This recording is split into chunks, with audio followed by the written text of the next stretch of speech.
You are listening to the Brian Craig Show podcast, broadcasting from sunny South Florida. Brian is joined by his wife and co-host, Kathy. Follow Brian on social media at BrianCraigShow.com. And now, Brian and Kathy. Welcome to the program, everyone. I'm Brian Craig, always joined by my wife and co-host Kathy. Thanks, everyone, for tuning in. Well, today was exciting because this escaped my prior knowledge. I did not know about this until right before it happened today, but President Trump had an amazing speech today and it was a long one, too. It was very good. Yeah, it was part of the Faith and Freedom Tour, which I went to it when it was here locally in our area in Fort Lauderdale a few months ago. And it was very exciting to see President Trump there. It's different than it's like a rally, but it's different than a rally. It's a Christian event, and there's a lot of Christian speakers. It's indoors. Yeah, it's indoors. A lot of Christian speakers speak before President Trump comes out, so it's a little bit of a different tone than a Trump rally because of all that before, and then Trump comes out, and it was just a really good speech today, and he was talking about all the things that are current. Now, there is a poll. I'm going to call this a shock poll because this poll is an important poll. And I don't pay a lot of attention to polls. I really don't. I don't think Biden does either. This poll apparently. This poll is important, and I'll tell you what the poll is in a minute, and I'll tell you why it's important in a minute too. But most of the polls that we see in the news are not like real polls. They're push polls. And what push polls are, the polls mostly are done by the media so that they have something to talk about. Yeah. They like to talk about polls. If there's either they're pushing some agenda of some kind or it's a slow news period, and the media like to have polls to give them an issue to talk about. Well, 63% of Americans think this. And, so there are true scientific polls that we don't see. They're called the internals, and these are the polls that are done by the political parties or candidates or an individual politician. They're called internals. Rarely do we see them. We really never see them. Those are the real scientific polls that might have some meaning to them. Any poll you see in the media typically is a push poll. It's totally meaningless. This one, though, is an important poll that has a lot of meaning to it, even though it is one of these public polls that would normally be meaningless. And I call this a shock poll. I saw this on Mediaite, which is left-wing. They hate Trump. They hate Republicans. They hate MAGA. And they just think this poll is disgusting, and they're very upset about it. But here's the poll. And I'm going to read Mediaite's headline. I'm not going to read through the whole story because the story we don't need. We just need the headline. We'll talk about it. New poll.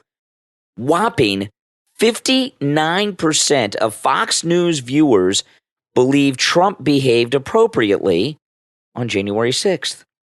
Okay, now, I agree with that too. I believe Trump acted appropriately. He told people to peacefully protest. He said peacefully. I know Liz Cheney and this kangaroo committee didn't show that, and the media don't like to show it.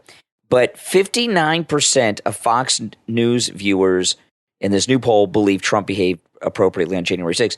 Now, Mediaite's left-wing and liberals that are talking about this poll and analyzing this poll, they say, well, Fox News didn't carry the first day, so that people didn't see it, and their viewers think this because they didn't see it. This is why the poll is... Everybody knows what happened. Yeah. These January 6th hearings of the last few days are, I'll just say, boring, nothing new, a repeat of everything that we've heard many times before, and they got no evidence that shows that President Trump did anything wrong, or there'd be headline banner stories about it. The reason this poll is important is because even the January 6th committee knows that these hearings of the last week started with the prime time and have been going on all week, that they were a total dud. No one cared. They had this fantasy because, that you hear about the Beltway, the Washington Beltway. This Washington Beltway never-Trumper, Trump derangement syndrome sufferers that run our country out of D.C., they thought that the American people were going to be huddled around their televisions all week long watching these January 6th hearings. Yeah, like the OJ And trial. That's correct, because they think everyone is consumed with this because their lives are consumed with their Trump derangement syndrome People are too busy running around trying to find baby food right now. and paying for gasoline. I mean, and they living just their don't life. understand. They really don't understand what the American people Yeah. care about. And I don't understand how they don't understand. It's on the news. They Yeah. talk about it every damn day. How do they not see? Yeah. I think they just lie That's to right. themselves. And so there's been a couple of things that have happened, okay? One is the new one is this poll. 59% of Fox News viewers think Trump acted appropriately, which means they didn't convince anyone of anything. And also the television ratings have been low, not just for the prime time, the daytime hearings, very, very low. Yep. So what this means is these January 6th hearings, they're not getting the reaction they want from the American people. The American people don't care, and they're not going to be pursued anywhere. They may give a recommendation from the committee of a criminal referral. Maybe that's going to go nowhere because too many of the American people are uninterested in this. And the purpose of the hearings this week was to get the whole country jazzed up against Trump so that they could bring out some criminal charges, and it has been a failure. I think the reason, and I told you this earlier, I think the reason they had these public hearings was to gauge where the public stood on this issue. And I think they really believed that they would have super high ratings, that they would really anger the American people, that they would really rally people against Trump. And I really think that they were waiting to see what happened before they made a decision. And I think based on the lack of interest, I do not think they will indict him at all, because they can see that the American people do not care, that they're not going to get the reaction they want. And, Liz Cheney, a lot of, she's got her thing, but these politicians are not going to go down with her ship. Okay, believe me. And that guy who's the head of the committee, when he came out and had a moment of honesty and said, we're not going to recommend charges and all this stuff, and she totally freaked out. That shows you that she has very little pull. Yep. And these people see that she is not going to get reelected again. She's done in November. She's behind 30 points. They do not want to hitch their horse to her wagon. I can tell you that right now. She's a loser. And she is leading them. She's the Pied Piper, been leading this whole charge. They're not going to follow her into the river. No. I mean, I think it's, I know Steve thinks they're going to indict him, and some callers did this morning. I disagree. I agree with you. I agree. I don't think they're going to indict him at all. I think what they'll do is they're going to recommend that states do not put him on the ballot, but I don't think that'll happen.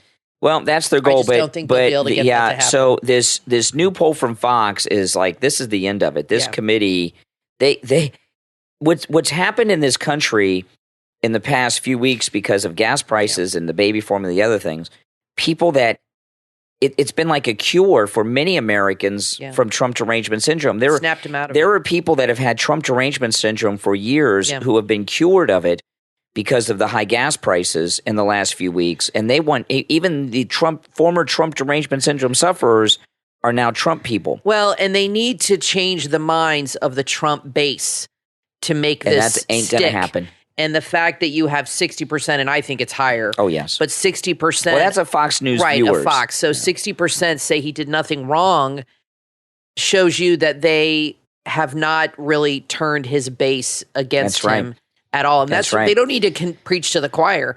They need to convince us that Trump is bad, which is never, ever, ever going to happen. Never going to happen. And I don't know if they will ever realize this, but they really need to wake up to reality for their own sakes. And, they're obsessed with him. They're obsessed with bringing him down. But look at every single thing they have tried to do. And I've said this before. If you're a Democrat, you have to say to yourself, this guy must really be an honest guy, because they have tried everything and nothing has worked. You know why? Because they're full of you-know-what, and they're lying to you. About everything. That's right. That's right. Now, if you missed President Trump's speech today, go online and find it. It was a great speech. Okay, now Disney, they're in it again. Disney, they have this new movie coming out that's a Buzz Lightyear movie called Lightyear. Yes. And it's coming to theaters, and they have done something really stupid, and they did this because of politics. The voice of Buzz Lightyear in the movie is not voiced by the voice of Buzz Lightyear, Tim Allen. Nope. And of course, the reason they did this is because Tim Allen he's an out-of-the-closet conservative. He has been, so far as I know, he's always been a conservative. He has been vocal against wokesters. He went to President Trump's inauguration, and he's attacked critics of President Trump. Yep. And Disney... That's why his show got canceled off ABC. It was a pro-Trump show. And it got moved, this is the thing. This is the thing. These woke people, they're ideologues. They're not business people. No. They're not political people. They're wokesters are revolutionaries in their own mind. And to them, the end justifies the means. The liberals and the Democrats have always felt the end justifies the means. But what's happened now, this is what happened with the Squad. Mm-hmm. People like the Squad have always been around. They just haven't been in Congress. They're activists. And activists are now Democrat activists who are always lunatics. They've always been lunatics. Democrat activists are running the Democrat Party. That is why, over a week later, Joe Biden has not condemned still the assassination attempt on Kavanaugh and Justice Kavanaugh's whole family. In fact, you had a couple dozen Democrats in the House even voted against the security measures for members of the Supreme Court after the assassination attempt on Justice Kavanaugh and his family, because you have radical activists. In the last few weeks, there have been 50 or more, at least 50 attacks on pro-life pregnancy centers, some of them involving fires and Molotov cocktails and everything else. And these people feel so emboldened and right. And Disney... They're too busy putting parents and Americans in jail for walking through a building. That's right. And, the Disney is an example of these liberal activists that are now running not just the country, but companies. And let me tell you, they just fired one of the top executives at Disney. And the guy that they fired at Disney, it was the first one of their executives to come out against the Florida bill that they call the Don't Say Gay bill, that doesn't say gay in the bill. And he is being blamed by the Disney board of directors and the Disney executives for starting this attack on Ron DeSantis. You said Chapek's going to blame somebody and throw them under the bus. Well, it's interesting because I was reading this article, this tech company. Have you ever heard of Kraken? They do crypto. And the tech CEO told Fox News today he's reached his limit with his woke employees. Mm-hmm. He decided to do something. He's a libertarian. He told his triggered employees who were being a distraction to get lost, offered them 4 months' pay. He has 30,000 employees, 30 left, took his offer. There's a huge amount of support. How many employees? He has 3,000 and 30 left. Okay, 30 left. Okay, so that's what, like 1%? Yeah. There's a huge amount of support for this move, a huge amount of support for the company's culture and mission and the reinforcement. I think everyone's ready to get back to work and stop being distracted. And he said, we got people from more than 70 countries in this company that speak more than 50 languages. We're very diverse. I think the problem is some people have this diversity of thought. With the recent, he said it basically, I don't want to read the whole article because it's long. He said basically he told his employees that if we're not offending people in life, then we're not, then that's just not normal. Offending people, being offended is part of being human. Yeah. And we can't run a company where we're so consumed with not offending this group or offending that group. He's a libertarian. So I think the tide is turning in a lot of these companies, and maybe it's turning for Disney. Well, these wokesters, this new brand and breed of Democrat wokesters, they're bad business. They believe that they have a constitutional right to not be offended. And let me tell you something. I'm not that old, but I'm old enough to know a time when things that are totally accepted now was not always that way. I'm 51. I've worked in radio since I was 19 or 20, so that's a long time. And the first time I met like openly gay people is when I started working in radio. You know, radio is part of the entertainment industry, so there's always there's always out of the closet gay people in the entertainment industry. Absolutely. Even though they weren't out of the closet on the air, a lot of these people, okay, but they were out of the closet in the workplace, and that was the first time I met like gay people who were out of the closet. Like I remember one time I was in the lobby of the radio station, one of the first radio stations I worked at, and a guy came in and he introduced this other guy, and he's like, "Oh, this is my boyfriend," and I'd never seen anything like that before, and I was like, "Whoa." Now that's normal. It's no big deal. Like we have Pride Month. Yeah, you're the freak now. Yeah, I'm the one. Yeah, you're the weirdo. Like Pride Month is going you're married on to a woman this month, and Pride Month is like it's like nobody cares. It's like it's not a big thing. We have reached a level of tolerance and acceptability in almost everything. There are very few what I would call taboos in American society, and that's what's forced the left to get so radical is that they've won all these battles, but they can't help their personality. They are who they are, so they have to push it even further. Yeah. Well, America, even though this country was founded by Puritans and has a Puritan nature to it to a certain degree, it does still. But America is not only the most diverse country, and I don't mean just ethnically. It's true. We're diverse in every realm of everything, right? Religion, color, absolutely, gender. This is the most religion, whatever you can think of on the list. This is the most diverse country in the world. America not only is a diverse country, it is a country that is accepting of diversity. And what happens with the liberals? Americans embrace diversity of everything, and liberals use our love of diversity against us and try to make you feel guilty that you're not supporting diversity. I was talking this morning about this. You've got the extreme left wing, right? And they'll look at the MAGA movement and President Trump and say that he's a right-winger, hardcore conservative. That is not true. I was talking about this because Elon Musk had his Twitter call the other day, and they asked him where he stood politically, and and Elon Musk described himself as a moderate. And I'm here to tell you that President Trump himself is a moderate, as is the entire MAGA movement. The MAGA movement is very diverse, not just ethnically, but religion. Mm-hmm. There are, just when a couple weeks ago, I made the video on the Brightline train, the deadliest train in America. I rode the train that has killed more people than any other train on the rails of America today, right here in South Florida, from Palm Beach to Miami. And I was wearing my Make America Great Again hat. And there were two girls. They're lesbians. They're gays for Trump. They told me they're gays for Trump. They were on their way to a gay pride fest. They're gays for Trump, and they love Trump.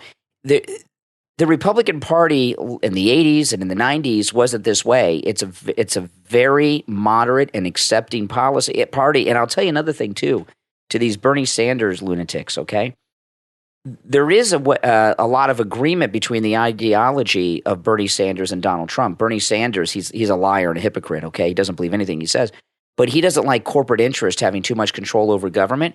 President Trump doesn't like the donors and takes money from individuals, not these big corporate donors. That one of the reasons they're after him so much in this committee hearing is because the corporate donors are cut out with Trump, right? Meanwhile, Bernie's a multimillionaire with 4 homes. I think is it 5 or 4? So I don't know where he gets that money including from. a summary. So these wokesters. You know where Trump gets his money. Oh yeah, he makes it in honest ways, But these wokesters are out of control, and the way that young people operate today in the workplace, and when I say young people, I'm talking about those under the age of 35. It's like Lord of the Flies. Mm-hmm. It's the customer is not always right. The employee is. It's a lot of those weird things. Oh yeah, yeah. We live in a TikTok generation. They do things to elicit responses out of people to make it go viral and to film it. And, everybody wants to have their 15 minutes of fame and record people. And this young generation is just, I tell you, I would not want to be a teenager now. No. It's very, very tough. Now, today at that speech at the Faith Forum, which you guys got to watch, President Trump said something that is absolutely amazing. He had a really good speech. It was chock full of good stuff. Oh yeah, it was a great speech. And President Trump in the speech today, that's why you got to watch it. He said that he is seriously considering pardons for all of the January 6th defendants. That'd be amazing if he's reelected in 2024. Yeah. And let me tell I could see you, him doing that. He could run on that. Could be part of his platform. Like finish the wall, pardon the January 6ers. Brian, he is going to have so many things to run on. Oh. I was thinking about it the other day. Oh yeah, the longest platform in history. He will have. I personally feel now. Gavin Newsom is on Truth, and which is crazy to me. And a lot of people feel that he's on Truth because he's going to run for president. Oh yeah.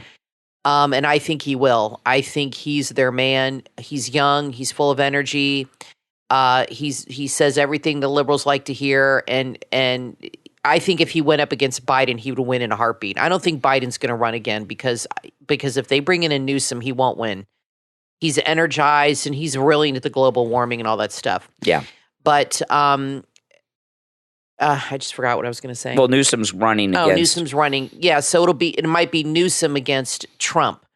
But again, I just flipped my mind. Well, where I was Newsom. going with this. Okay, well, this is what happens when you get old. No. This always happens to me when I'm on the air.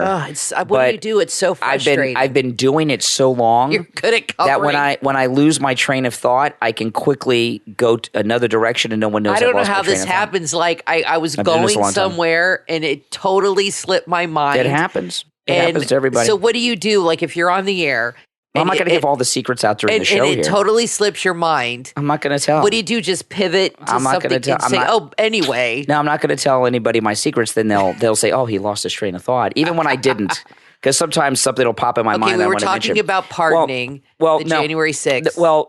This is... I got you. Hold on, before I forget. Okay, I got it.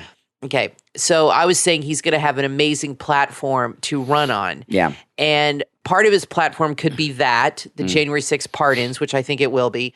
And also, he will have so much stuff against Biden. Biden is so bad. There is no way they're going to run Biden because he will destroy him in the debates. He will destroy him. He's done nothing right. And there is no way Biden, this is 2 years away, will be able to handle, Trump, I think being out of Washington and having this 4-year break has really given him a unique perspective. And I think deep down, he's almost grateful that it happened because he can look at it now from the outside in and he can reflect back on his time in Washington and learn from his mistakes and correct some things. And I really think that in a way, maybe he's glad things happened the way they did because now he knows who his friends are. He knows who his enemies are. You know what I mean? And Biden is so awful. He is going to give Trump so much to run on. So I don't think they can run him. I think they're going to run Newsom because Biden's record is so bad.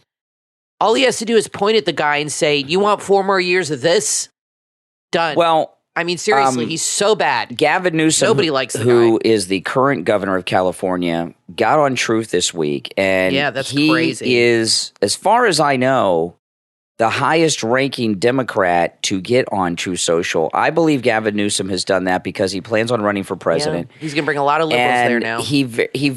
That's fine. We like diversity. Go Truth Social, and by the way, follow me on Truth Social at Real Brian Craig.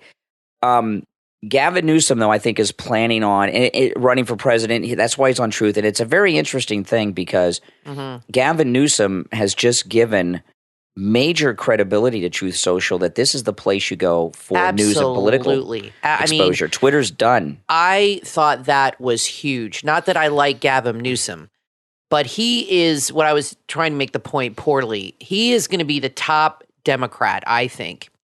And he's on Truth. That's really the point I was trying to make here. That to me is huge. When I saw him on there, I thought he's trying to reach a whole new audience. And I thought this guy's going to run for president. But I've always felt that. And I feel that him being on that platform does give it his stamp of approval for liberals. And I think a lot more liberals are going to join. So be careful. Watch out for them. Yeah. There's already a bunch on there. If you read his feed, his commenting, There's a lot of people on there, and what they'll tell you is what he said. The reason he's on there is to correct the lies of Donald Trump and the Republican Party. Okay. He's on That there. sounds good to me. He's a guardian of Try the it. truth. Try it. That's why he's on Truth, which is disingenuous because that's not really why he's on Truth. He's on Truth for himself, to promote himself. But he's going to tell you he's there. It's like the people that worked for Trump and they like Stephanie Grisham, and she trashed him and they said, well, why did you stay? I did my part to protect the country. Give me a break. Yeah. So he's doing his part now to tell people when Trump's lying. Yeah. And, give me a break. Pence, it came out today through Pence that he still is running for president in 2024. And we talked about this in a while. What that is about is it's a money grab. There's a lot of money to be made running for president. They raise money, it gets spent. They have their families working on the campaign. It's a big way to make money. Oh, he knows, what else is he going to do? He knows he has no chance. But I was watching a little bit of CNN and MSNBC this week, and they're talking about Pence like he is the most heroic man ever to be vice president of the United States. Well, they said the same thing about Michael Avenatti. And, Mike Pence, they were telling us that he had like sweat lodges in Indiana when he was governor, trying to sweat the gay away from people. But now, they used to talk about that? Yeah, oh yeah. And, well, he's not just their hero. He is the most heroic man to ever be vice president of the United States. Oh, give me a break. Yeah, I mean, if you listen to these people, that's how twisted they are. Listen, we're going to take a quick break. When we get back, there's a lot more to talk about. Don't go anywhere. I'm Brian Craig, always joined by my wife and co-host Kathy. We'll be right back. In today's modern world, when your computer breaks down, you need it fixed fast at an affordable price and fixed right. That's where Stallion Tech comes in. With years of experience, Stallion Tech has earned the love and trust of their customers and an A+ rating by the Better Business Bureau. They repair PCs, Macs, iPhones, and Android phones like Samsung. Whatever the tech issue you are having, they can fix it. In fact, their expert team has repaired more than 10,000 devices. And Stallion Tech backs all their repairs with a 60-day hassle-free warranty. Desktops, laptops, tablets, and other mobile devices, Stallion Tech can fix it at the right price. Contact them online at StallionTechStamford.com. That's StallionTechStamford.com. There are those who were born into loving families, and then there are the less fortunate who must forge their own families through strong friendships. From author Karen S. Bell comes the book Like a Lily Among the Thorns, available on Amazon. Abandoned by her father as a young girl, and now orphaned by her deranged mother, Gabby longs for a family connection. She finds this connection at the same time she inherits a B&B in Vermont from her estranged and now deceased father. This enchanted inn is under the watchful eye of goddesses of myth and legend, who have been tasked to save mankind from destroying itself and the planet. These goddesses will use their powers to try and stall the onslaught of the effects of droughts, floods, and rising temperatures. But as a safety net, they have collected human saviors all over the planet to erect safe havens at high altitudes away from floodwaters and blistering temperatures. Woven through this tale is Gabrielle's inherent understanding that she must be grateful, mindful, and present in this journey called life. Order your copy of Like a Lily Among the Thorns from author Karen S. Bell. Available on Amazon in both Kindle and paperback. When it comes to the latest tech, fashion, beauty, home goods, and more, you want what's trendy, and you want a good deal, too. The online shop, TrendyPickToday.com, has all the latest and greatest items on sale at fantastic prices. From PCs to smartphones, Apple Watches, and more, they got it all. Kitchen appliances, baby care, skincare, electronics, fashion for both men and women, fitness items as well. This is your one-stop shop for the trendiest items everyone is talking about. You can get it all at TrendyPickToday.com. Make sure to check out their special offers and big deals. Visit TrendyPickToday.com and start saving today. TrendyPickToday.com. You are listening to The Brian Craig Show podcast, broadcasting from sunny South Florida. Brian is joined by his wife and co-host, Kathy. Follow Brian on social media at BrianCraigShow.com. And now, Brian and Kathy. Welcome back, everyone. I'm Brian Craig, always joined by my wife and co-host, Kathy. This is an incredible announcement, came from Kristi Noem, the governor of South Dakota. This is amazing. Listen to this. This is a great story. It is. South Dakota GOP Governor Kristi Noem is celebrating the closing of South Dakota's last abortion center. A feat absolutely worth of throwing a big bash for. Absolutely. While also encouraging folks in her state to redouble their focus on helping pregnant mothers in crisis. Now, let me tell you that this is great stuff. Okay, let me just tell you a couple things. You know, my mother is adopted, and our daughter is adopted. And I know a lot of you know this, but many don't know this. Steve Kane has 7 children, and of Steve Kane's 7 children, 6 of them are adopted. And one thing that is shocking to me, I have a half-sister. We have the same father, and we did not grow up together. And we live in different parts of the country. She lives in Ohio. I live in Florida. We've seen each other 4 times in our whole life, okay? And she has adopted how many kids, my sister? 3 or 4. 4. She adopted an entire foster family of kids. 3 of them were brothers and sisters. Yeah, and then another girl. Daughter. Yeah, and my sister also, with her daughter that wasn't part of the foster kids, adopted interracially. And so, and my mother, who's adopted, was born in 1951. Okay, back during this era when, you know, that they tell us the abortion activist was terrible for women. And I'll tell you, this is a big issue with me because of adoption. We're very pro-adoption. And I wish adoption was promoted more by the pro-life movement, because a lot of people— I agree with you. Most people don't understand adoption. They think it's very expensive. And difficult. And there's also a lot of stigma. A lot of guys, I could not raise a child that is not my own, or doesn't come from my seed. You hear a lot of the pro-life movement. Mm-hmm. I've talked about this for years. If they would focus on adoption more, that would help a lot too. And you know, this thing about this abortion center closing, the final one in South Dakota, that's definitely something to celebrate. But part of the reason that is because of those pills that you can get at the drugstore without a prescription that are over the counter. So that's had a big impact on it. But the thing about it, this overturning of Roe v. Wade, the Supreme Court has been erecting security barricades around the building today, right? Yeah. That means they're getting ready to make their announcement. And you know what that tells me? That the liberals are not going to like what they have to say. That's right. The fact that they're putting fences around that building. That's like the ruling. It tells you what their ruling is going to be. They're not going to be happy. And you know what? So that's a good thing. The barricades are being put up to stop liberals. All right, liberals, exactly. not conservatives. No, because if Roe v. Wade voted in favor of what the liberals want, conservatives aren't going to go there and make a big stink about it. No, they'd be upset about it. We'd be disappointed. Of course. But here's the thing about it. So you know they're ruling what it's going to be. You know, the Roe v. Wade decision is from 1973. And the world of 2022 is a much different place. One thing is that, of course, medical technology— that was 50 years ago. Yeah. Medical technology has advanced. So babies are viable out of the womb much earlier today than in 1973.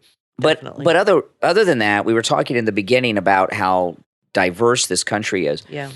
Prior to 1973 and in that era, out of wedlock pregnancies and births, there was a stigma attached to that no longer exists. True. In fact, if you guys remember back when Bush 1 was president and Dan Quayle was the vice president, he had this debate about Murphy Brown. It was a television show, a sitcom. I'd never seen a single episode of it, but Murphy Brown, I used to watch it all the time. She played a TV anchor lady. It was good. It was a funny show. And she was pregnant. She wasn't married, and Dan Quayle had made a comment about it. Yeah. And there was, even then, there was a negative stigma about out of wedlock birth that doesn't exist anymore. No.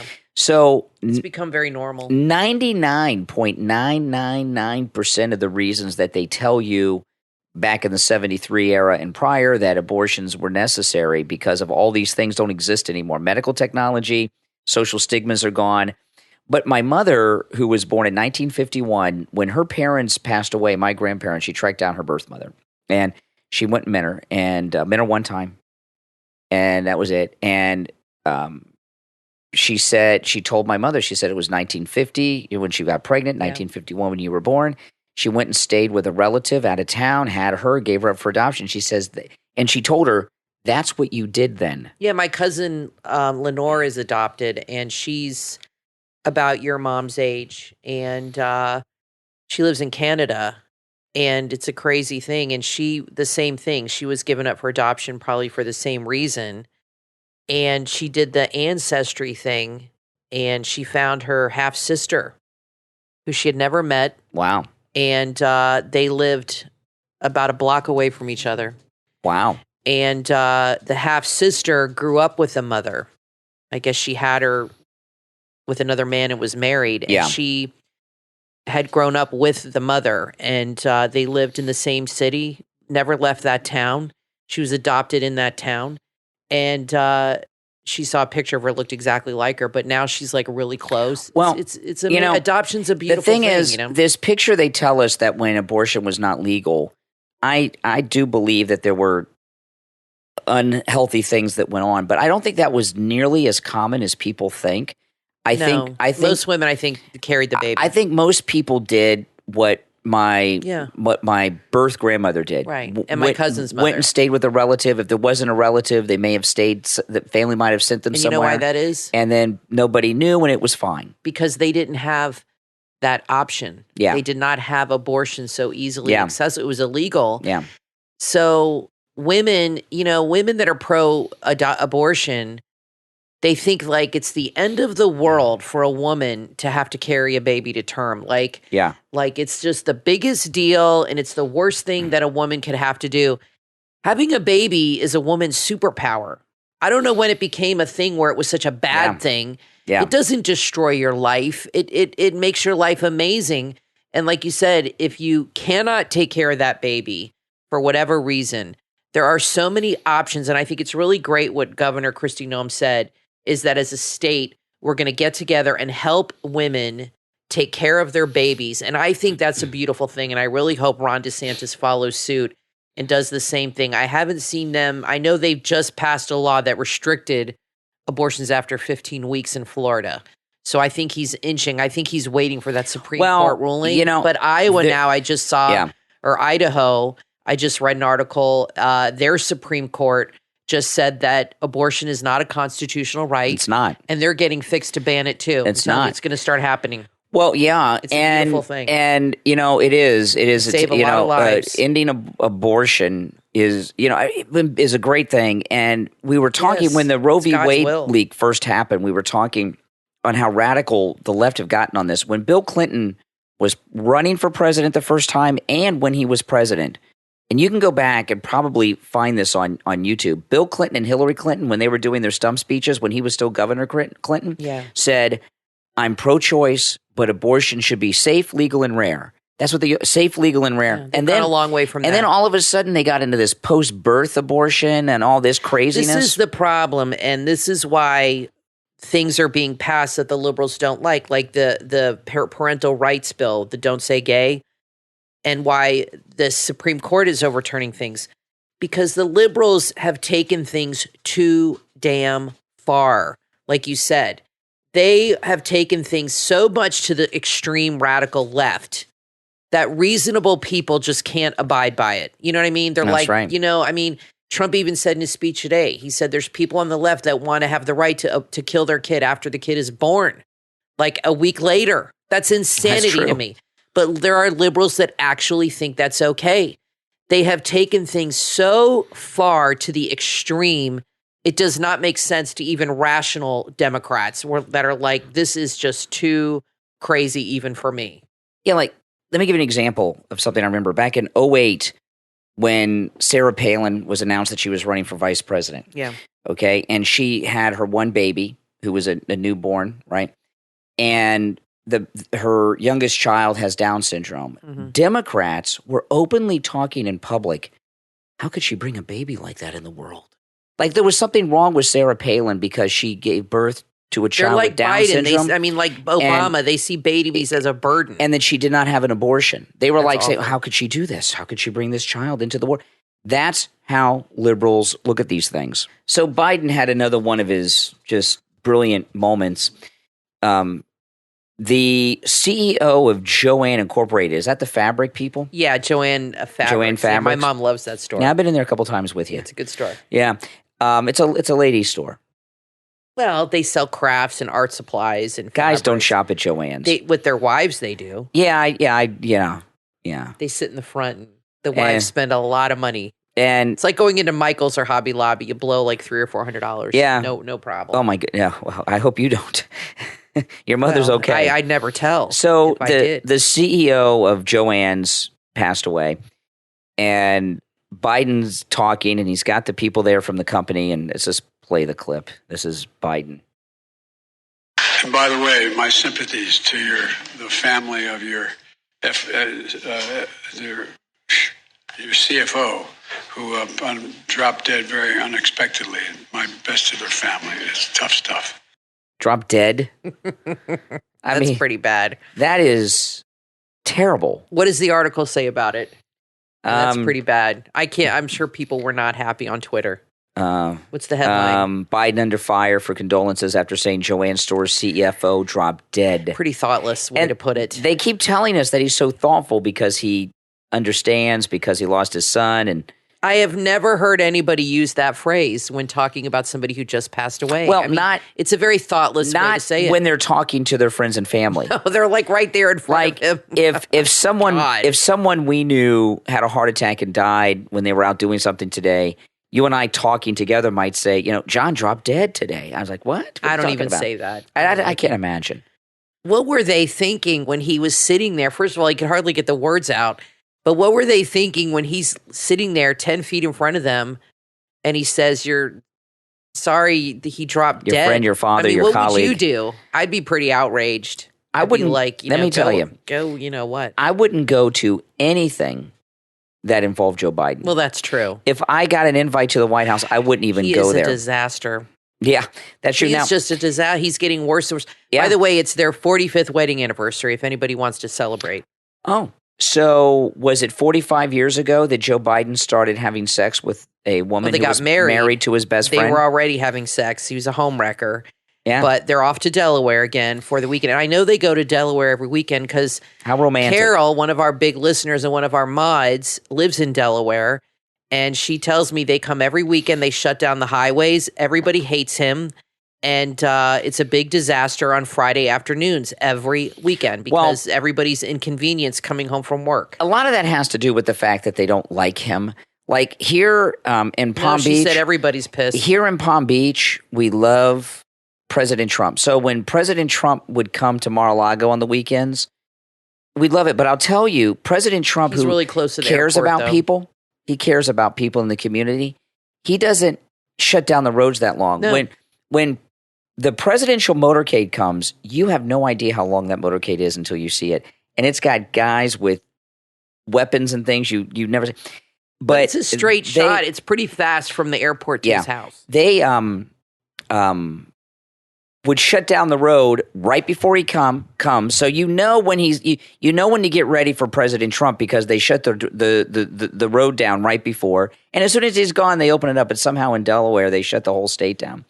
But I want to take a moment to thank our top Patreon supporters for their support of the program. The names you'll hear now, these are our top Patreon supporters. I want to thank Andrew and Connie, Christine, Gary, ETW, Chuck, Wesley, Dee, Pamela, Rick, Rich, and Nick. These are our top Patreon supporters. Thank you so much. And we want to thank all of our Patreon supporters for their support of the program. And if you would like to become a Patreon supporter, there is a link in the description of this and every episode. Just click on that link. It takes you to our Patreon page and walks you through exactly what to do. Well, Kathy, this thing about Biden, they tell us because of Bo that he has this family connection and he connects to families that have had losses or are suffering. And you look at that, this thing with the Joann guy, I mean, that was just sicko. But now there are 3 American prisoners of war that are being held by Putin. Well, Joe Biden said he had a response to that. Oh, yeah. What did he say? Americans shouldn't be over there fighting. Yeah, well, maybe he shouldn't have started a war, Joe Biden. So And- he's not going to do anything to help them. Let Those me guys tell are you, done. these American prisoners of war that they're now using for propaganda, they have them speaking Russian on Russian saw that. television. But I agree with him. We should not be over there fighting. I do agree with him on that. I think it's stupid to do that. No, I don't think we should have any role in Ukraine. I don't know why they'd be over there. That's crazy. I don't think these guys are just over there on their own. I think they're working for the United States government. But nobody forced them to go. I don't think they're working for the government. They're over there. Oh yeah, I think they're either CIA or the Pentagon has us involved on the ground over there using these private contracting companies, because the Ukrainian army is not that old. It's very new. And it's small, and most of the people that are fighting are civilians that they've given guns to. Nobody forced them to go. And I agree with him. They should not be there. That doesn't mean, that doesn't mean, Kathy. No, I know. They should still help them. You sound like that guy in the airplane movie. They bought their tickets. They knew what they were getting into. I say, let them crash. No, I think we should help them. I know he won't. Don't you understand? But I don't know why they're there. They're working for us. Biden sent them there. The army in Ukraine is mostly made up of civilians that have no training, less training than I have with guns. These guys, at least, I don't know about the third one. He's new. I don't know too much about him yet. One of them's a Marine. He had no combat experience, but he's got Marine training. These are older guys, too. The other one is an Army combat veteran who has a lot of combat experience. The third guy, I don't know anything about him. So we've got U.S. trained personnel, some with combat experience. They just don't these aren't a couple of guys from Alabama who said, we're going to go to Ukraine. They're working for either a civilian contract. Listen, the CIA has always run these kind of operations. Remember that movie? It was a comedy with Robert Downey Jr. and Mel Gibson called Air America. That was about a CIA operation where they were like civilians working with some cargo company, but it was really a CIA op. These guys are not just over there on their own. Biden sent them over there. But you know what? Even if they went over there on their own, they're Americans, and he should get them out. Just like President Trump got North Korea to release people and Iran to release people and things like this. It doesn't matter. They're U.S. citizens. Even if he didn't send them over there, he shouldn't be so uncaring. I agree with you on that, but he won't do it. I can promise you that. He doesn't do anything. No, he doesn't. He doesn't do. He goes to Delaware. That's what he does. Well, yeah. And think about it. A year and a half he's been in office. Yeah. What problem has this country faced, large or small, that Joe Biden has done anything to make better? None. He's only making problems. Sometimes he'll comment on it. He creates problems. He doesn't fix them. I'll give you an example right now with the gas prices, okay? And he's out there attacking the oil companies. Drill. The Biden administration went to federal court, and I believe it was Louisiana yesterday. They went in front of a federal judge to get a federal judge to rule to support Joe Biden stopping more oil drilling on federal land. It's incredible. So he's going to federal court this week, yesterday, Joe Biden is, to stop more oil drilling while prices are $10 a gallon in California. That's making the problem worse, not helping it. For sure. So God help you if you're an American in Ukraine. We got 2 more years of this. There's no help coming for you until Trump's back in 24. The cavalry is not coming for sure. But you know, what would happen, though, is this. It would be a lot like the Iranian hostage situation. The Iranians let the hostages go free seconds after President Reagan became president, was inaugurated. We'll see it. These guys are going to be held prisoner until Trump's inauguration day in 2024, and then they'll get released by Putin. I was just thinking the same thing. It's going to be the exact same thing. Yep. That's exactly what will happen. Yeah. If Trump wins, or DeSantis, whoever decides to run. I think Trump's running, though, because today he mentioned it again. Yeah. Saying to the audience, do you want me to run? Who wants me to run? And he's getting closer and closer to making the announcement. Some say he's going to make it I can't wait. During the summer, but I think he's going to wait till the election. But he has really overturned a lot of seats. He's had a lot of wins. He might feel confident I've lost count. Do it. He's getting close to announcing it. And DeSantis will not run against him. I don't think anybody will. They'd be crazy. But I'm making a prediction now. I think I know who his running mate's going to be. Donald Trump's? I think it's going to be Rick Scott. And I think that'd be a damn good pick. They think alike. He's been a governor. He's got experience. He's now a senator. I don't think DeSantis will be a VP. I've said that all along. DeSantis is very young, and I think he is just not VP material. He's a leader. He is a true leader. He's not going to be a second fiddle. I think Rick Scott is going to be the VP. That's my guess, and I could be wrong. And then I think, who knows? I wouldn't But be crazy I can about see that. Why not? I love Rick Scott. He was our governor for I 8 think years. He's great. Yeah, Rick Scott, the senator, was And our he's not presidential material, but a good VP. He'd be a good VP. Rick Scott was our governor before Ron DeSantis, and he was governor for 8 years. In fact, Steve and I were with Governor Rick Scott when he was governor at Wings Plus, and Coral Springs, our sponsor. Nice guy. And it was funny. I took a selfie, and I couldn't get the phone to work to take the selfie. And he was giving me, he's like, "Come on, Brian." I'm like, "Give me a second, Gov. Come on." But here, as much as I love Rick Scott, there's two reasons why I would not want him to be Trump's vice president. But if whoever Trump picks, I'm going to be all for him because Trump picks him. One, as great as he is, he's not very articulate. He has a very difficult time public speaking. He's a little better. He's gotten better, but he's not very articulate. He's very smart. He's very brilliant. And I think because he's business minded. Yeah, he's very analytical, cerebral. They think alike. He's run a business. They think alike. And here's the main reason I don't want him to run as vice president with Trump is whoever is Trump's vice president will walk into the nomination in 2028, and Rick Scott, as great as he is, would be very weak in debates and on the chemtrail. He has no charisma. That's true. And his inarticulate nature. So I think Ron DeSantis would accept it if it's offered. I hope so. Because that is the dream, but I just can't see that it's a happen. unique situation because Trump only has one term left. Right. He'll walk into the nomination. If it was Trump's first term, I agree with you. He wouldn't do it. But because he can't run again, it'll be Trump's second term, he'll do it, I think, if he's the pick. And by the time that happens, DeSantis would have been governor 6 years because he'll be 2 years into his next term. Hey, it's possible. I would love nothing more. Did you see where the lady on The View said that Harris and Buttigieg would wipe the floor with a Trump DeSantis ticket? Yeah, I saw that. Imagine how deluded I saw that. is? Yeah. She thinks Kamala Harris and Mayor Pete Buttigieg would beat Trump and DeSantis. Yeah. No. Sorry. That would never, ever happen. If Trump and DeSantis run, that is my dream. That is the dream team. But I don't know. I can't see DeSantis being a VP, but no way. And that's the dream, though. Folks. And I know. Well, I like DeSantis and Trump. That's my pick. No, I just said that would be the dream team. But there's one problem with that. There's a debate over whether or not you can have president and vice president from the same state and get the electors.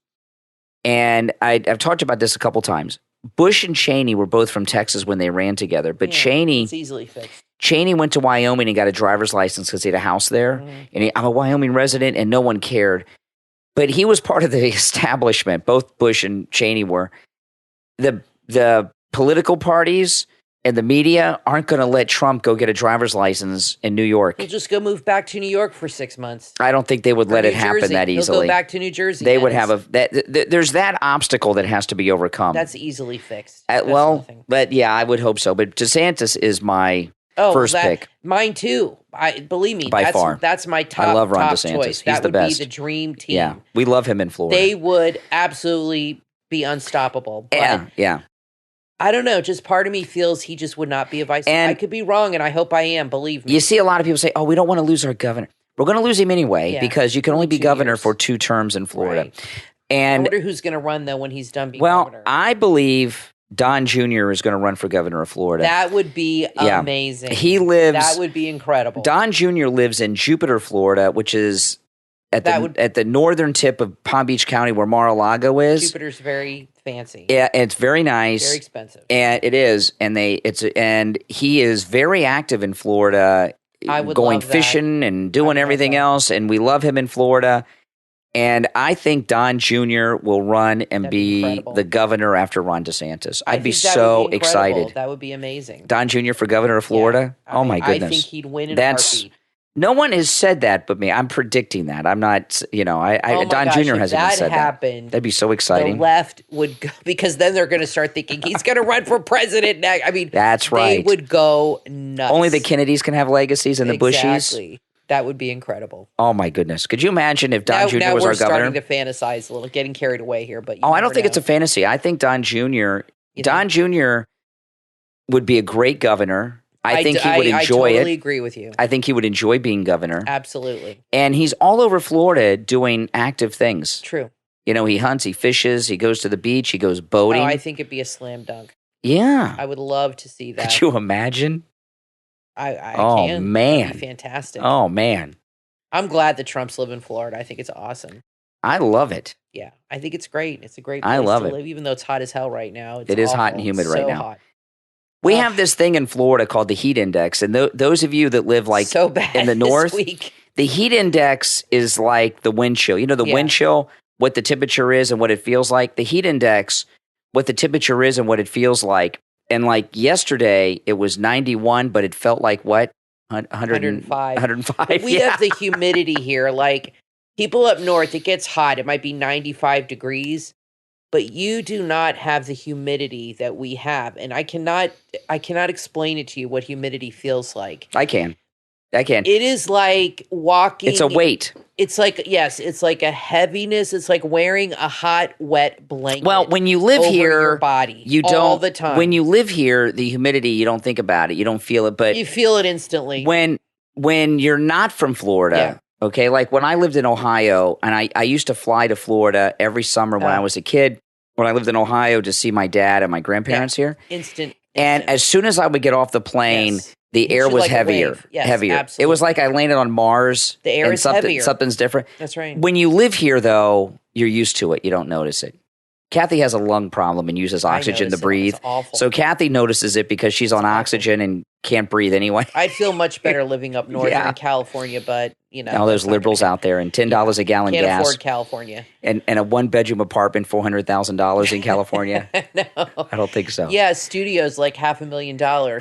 We need a few more Patreon supporters, and then we'll talk about a it. house the size exactly. The house our size. Okay, our house, which is like 1,300 square feet in California, in like Southern California, goes for literally like $1.5 million. Yeah. Or $2 million. Yeah. It's insanity out there. Yeah. Well, listen, we're all out of time, guys. Thanks for tuning in. I'm Brian Craig, always joined by my wife and co-host Kathy. We'll talk to you next time. Are you ready for Ibiza vibes? Did you know that Ibiza and NFT are a great combination? If you're into NFTs and understand their full potential, or are curious about them and want to know more, you need to check out IbizaViewClub.io. The Ibiza View Club is championed by a team of visionaries and entrepreneurs who are dedicated to the innovation and celebration of Ibiza. These NFTs will generate not only the local community investment, but also a global pantheon of support in both the physical and digital spaces. These NFTs will stand as reminders of all the beauty and charm of Ibiza, providing the necessary imaging to inspire, delight, and captivate. Join this fast-growing community right now, online at IbizaViewClub.io. That's IbizaViewClub.io.